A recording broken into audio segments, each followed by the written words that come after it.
welcome to Travels with Geordie. If this is your first visit, my name is Peter Knowles and I live on this classic wooden motor cruiser here in beautiful Victoria, British Columbia, along with the loving memory of my pup Geordie, all the while fixing it up for some pretty extensive cruising someday. If that's the sort of thing you might find interesting, please consider sticking around and subscribing. I'd love to have you.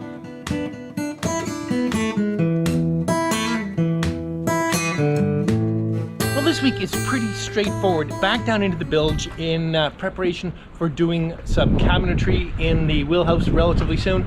So let's just dive right in and I'll explain everything that we're up to. Well, good morning. Well, it is absolutely teeming rain outside, as it has done much of the last little while.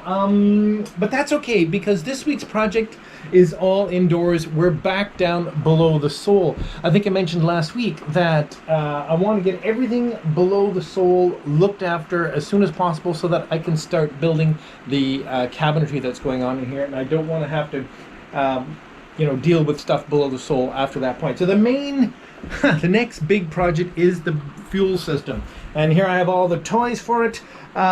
We've talked about it before. Now that I can easily open just one side, you can see that I have a single rudimentary Raycor 500 fuel filter put in, which is basically only temporarily plumbed to deal with getting the boat mobile this summer. But I have a relatively extensive fuel system planned, which involves all the stuff you see down here. Anyway, let me do a little bit of a drawing for you, and that'll probably make it a little simpler to figure out what I'm up to here. Alright, so let's start with the fuel tanks, full of nice, clean, hopefully diesel. And now a nice red Beta Marine engine to consume that fuel.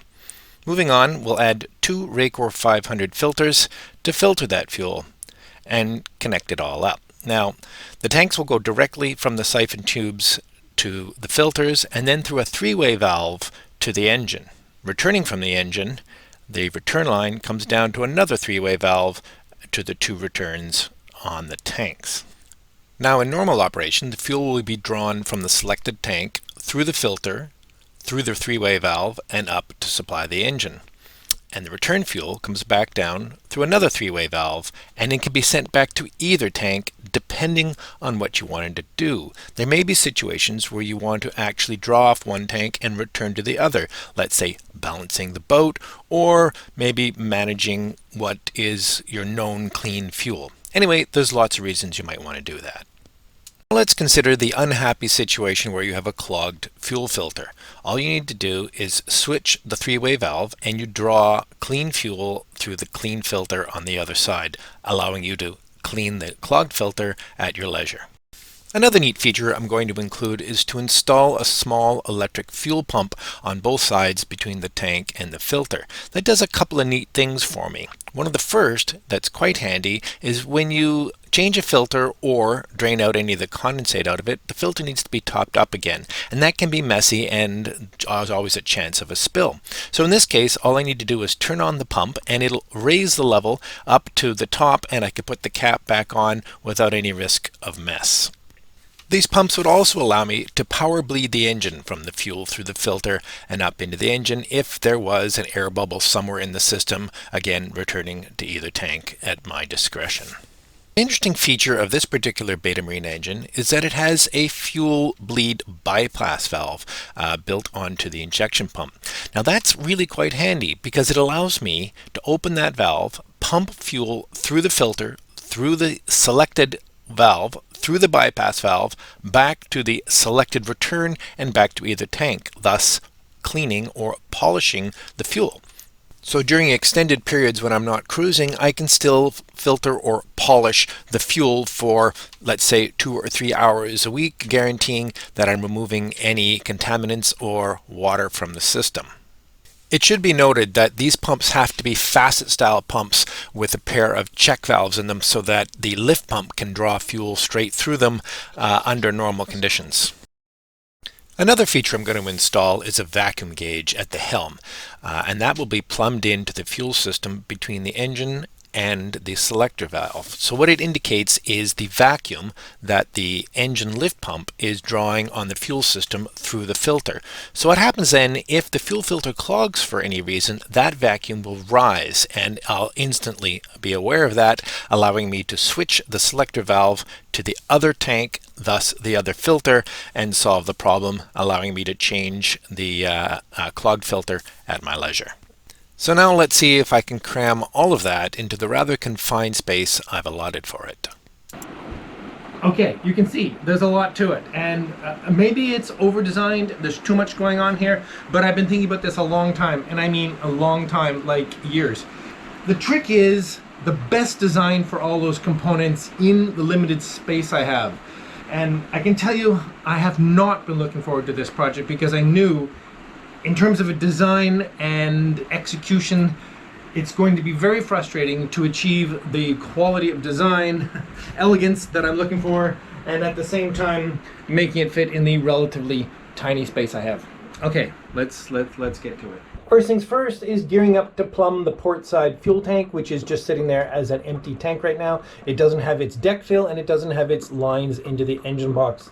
All right then, well, before pulling up the actual sole board, I'll lay out for the holes that have to be drilled in the deck and the side of the hull for the fuel line and vent line. As I mentioned, this fuel line is yet to be installed, and it's going to come straight up from, I don't know if you can see it in your field of view there, the filler neck on the tank, and straight up into the tank, into the deck, to the deck fill. And I wanted the shortest possible straight line, because I don't want any chance of gurgling and spouting back while I'm filling the tank ever, because of course of the risk of fuel overboard. So basically it's straight up from here.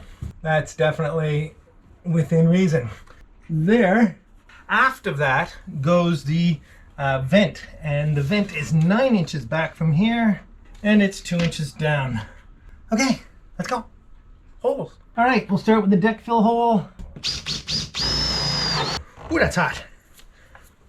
I think we'll let that cool a bit, and just take the drill out of there and proceed with the next. Now, I'm using this Forstner bit because this is for the vent, and the vent fitting itself. Now, I know this is not a beautiful vent fitting. This is the better of the two that are available in my local chandlery. I'd love to find something in bronze and vintage, and but I can't just yet. So what I do need to do is thin out the 1¼ inch planking. Okay, and we'll finish this hole with the spade auger, but not all the way through, just until I can see light through from the other side, and then I'll finish it coming this way.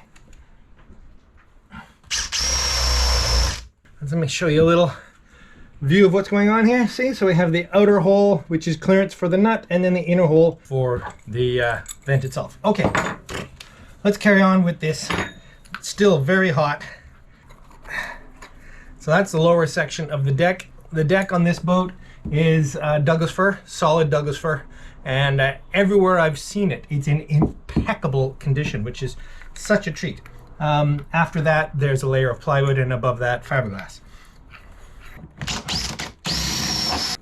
Pilot bed is through, so I can go outside and drill back in.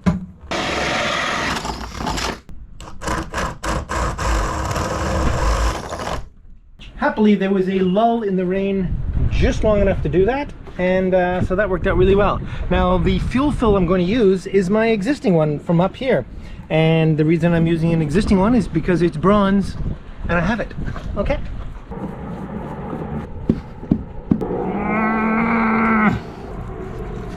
There we go.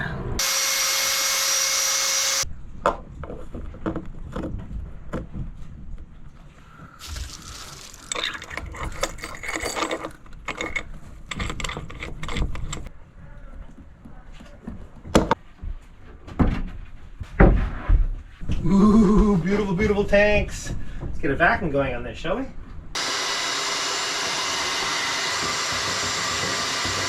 Right about there. I actually hate cutting reinforced hose. There we go.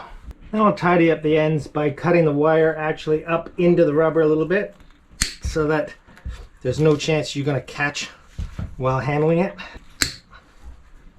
There we go, there was no metal on the end. And with the tape off, give this a good clean. This end can go on first and it can go beyond, which makes putting the upper one on a lot easier. Okay, I just have to install the deck fitting. All right then, so there we go. One there, one there. Damn, I love this thing. There we go. Okay, get some butyl on here. It's lovely that the wind has decided to ease off for a bit here.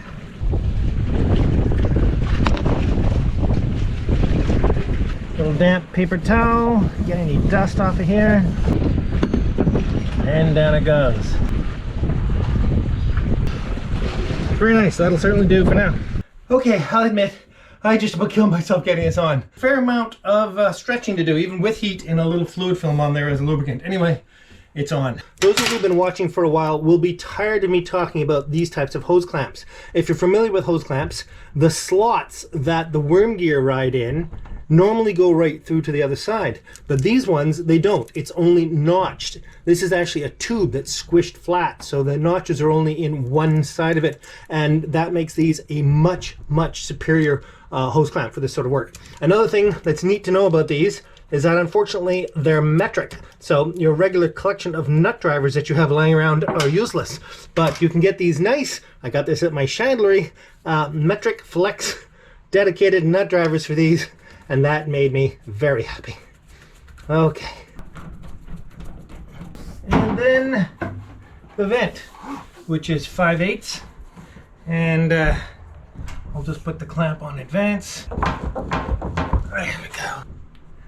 Now, speaking of fuel line vents, diesel fuel line vents, there are some interesting accessories you can get for these that go in line that have a desiccant in them.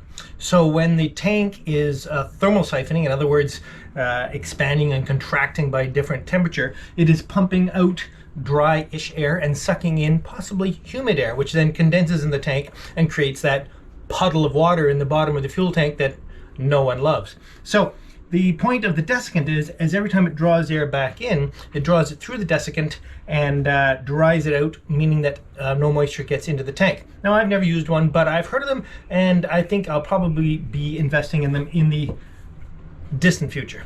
I'll put a link down below.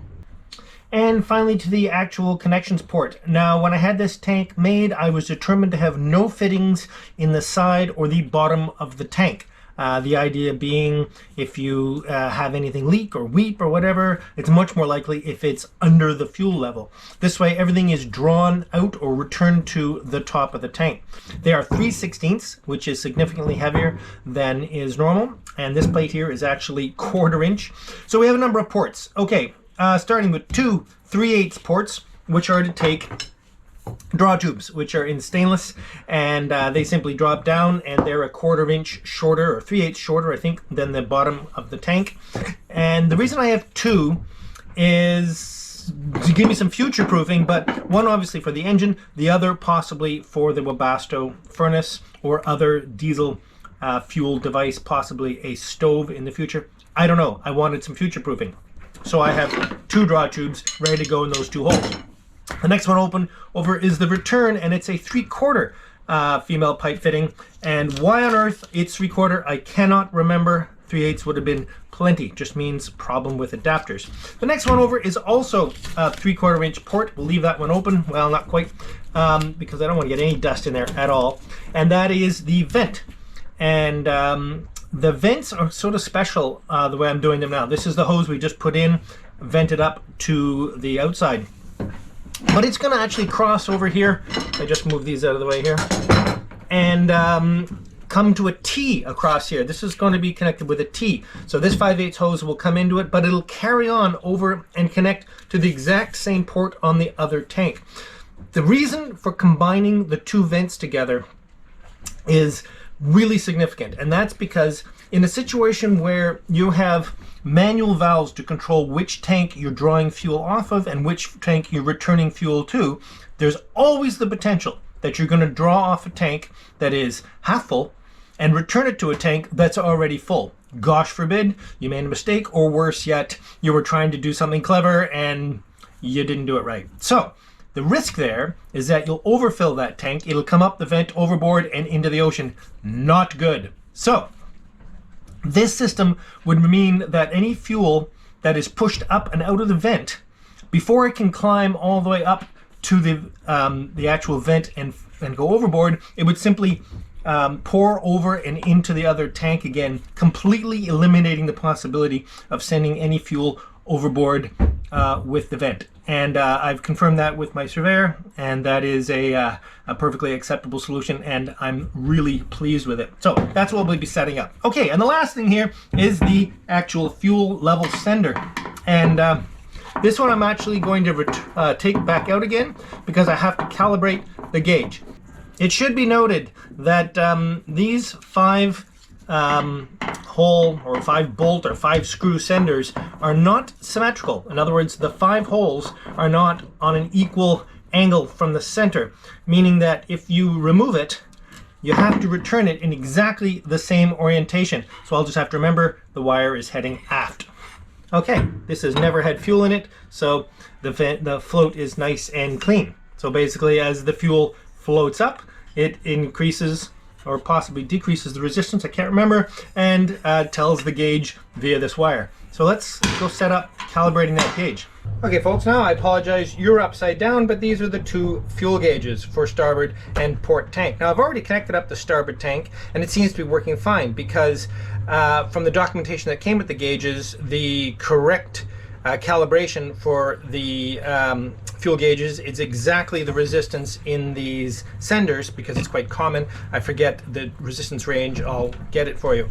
But I do want to actually confirm it before I install the port side one, just to be sure. I didn't take it apart in the starboard side one because I didn't want to have to deal with it once there was already fuel in the tank, because this one is nice and clean. I don't mind doing it now. So when I ordered the gauges, I also ordered a nice long cable for them, and I'll connect that up to the gauge. We'll connect this up to the sender, and let's see how accurately this is measuring fuel. I have marked off the sender into 8 equal marks because the fuel gauge reads in roughly eighths, and I've discovered an interesting thing about it in that I don't have to wait for it to go slowly. If I turn the ignition off and on again, it goes instantly to the new height. So I'm going to reset this to the bottom as it is and turn the ignition on, and you'll turn the ignition on this one, and you'll see that the gauge reads empty. Fabulous. I'm going to turn it off again, slide it to the first eighth, and turn the ignition back on again, and it will go quickly, that's off, sorry, and it will go quickly to about quarter of a tank, over a quarter of a tank. Not very pleased with that. So let's turn it off, move on to a quarter, and turn it on again, and it goes to actually a half a tank, right about half a tank. So a quarter of a tank on the sender is a half a tank on the gauge. Not very linear. So let's carry on to 3/8. Now this gets interesting. Slide this to half a tank, turn it on again, goes to a little more than 5/8. Let's go to actually 5/8, a little up from 3/4, 3/4, almost 7/8, actually 7/8, 15/16. All right, which reads full. That's not very useful, and I'll tell you why. So this is already calculating for a swinging arc float, which is not all that good for this tank, especially because this tank, the volume gets smaller because it gets narrower at the bottom. Now, just a reminder for those of you who may not have seen the episode where I installed these are Speed Hut gauges, fully electronic stepper motor gauges, and in general I'm very happy with them, especially because I was able to get the array of gauges that I wanted in ranges that I wanted. This non-linear business with the fuel, I don't know how I feel about it just yet. All I have to do is know but still, that's not ideal. I should also note that it's apparent that seawater and raw brass, not a good combination. I'm going to have to come up with a different plan for my weathered brass look helm. And hello and welcome to the Travels with Geordie Beer of the Week. Here indoors again because it's getting bloody windy with my good friend Alex, who's a guest this week. Thanks so much, Alex. Many of you will recognize Alex from being the hero who helped me put how many motors in and out? Certainly this one went in. And the inside, the big one came out, and a few other adventures, moving stuff around. Yep. Anyway, and at Haul Out. Yeah. Oh, and Haul Out. Yeah, you were at Haul Out, exactly. So we've seen Alex several times, and I'm very grateful for what he's brought today. What do you got? Beer. It is from the only Trappist brewery in the UK. How about that? Which is really near my parents' house. Exactly. And so that means it's made by Monks. Monks, a Bordeaux Monk. Pretty cool, right? Word of the week. I'm loving it. I'm loving it. Okay, fire yours up, and I'll pour the opener after you there. So this is pretty wild. You were just in the UK, right? Yep. Seeing family, and brought these special for this event. Family and taking COVID tests and, and all that kind of stuff. Buying some beer. So what kind of beer is this? Oh, it's dark. It is dark. Now, is this a regular of yours when you're in the UK, or is this a novelty beer for you? I wouldn't say it's I'd somewhere in between the pair. Yeah, exactly. Both of those words. I mean, maybe the English never use the word novelty for beer, I'm sure. Well, I mean, it's probably a novelty in England because it's 7.4%, so it's excellent. Quite strong for something that was made in England. We'll do very well. Well, cheers. Cheers. Cheers all. Rich and caramelly. Mm-hmm. That's like a nut brownie, but with some business Belgian-y. going on. Some Belgian-y business. That's actually a freaking good beer. It is very nice. Wow, love it, love it. Oh man, that is. So you have a steady supply of this now, right? Well, every time I go back to England, I can bring you some. Absolutely. Right. Well, that's really good. Hey, and just so you feel at home, look, pub treats. Scampy fries. Scampy fries, love these. Can't have a beer without them. All right, okay. So first off, got to announce last week's Travels with Geordie t-shirt winner, who is Sean Gibson. So Sean, get hold of me. Congratulations. We'll make sure you get your shirt. Cheers. Also last week, very, very happy to see two new patrons came aboard. They're Bruce Bragg and Christopher and Donna Bell. Thank you and cheers to you both. Cheers. This is the point in the episode where you cheers so much and you drink so much and at 7.5%. The beer's gone. Exactly, pretty much. Also want to thank Robert Ruff, who sent along a donation via PayPal, and he flagged it as a sound insulation fund because I guess it's about time to quieten down this motor. Well, I'm well on my way to that, so thank you very much, Robert, and cheers. Now, I just want to make a quick note. It's come to my attention about the Amazon wish list that the address may be wrong. When I moved to this marina from the previous marina, I transferred my address with Amazon, but it seems to be that there's been some purchases made on my behalf that have gone to the old marina and been returned, and I apologize for anyone who has experienced that. It has been corrected now. I've talked to Amazon, and even though the address was... Anyway, it's all sorted out. So I, again, apologize if you have been kind enough to purchase me something off the wish list and it was returned. That won't happen anymore. Cool. So what do we need now? Beer. Okay. And after that, we need a word of the week. We do.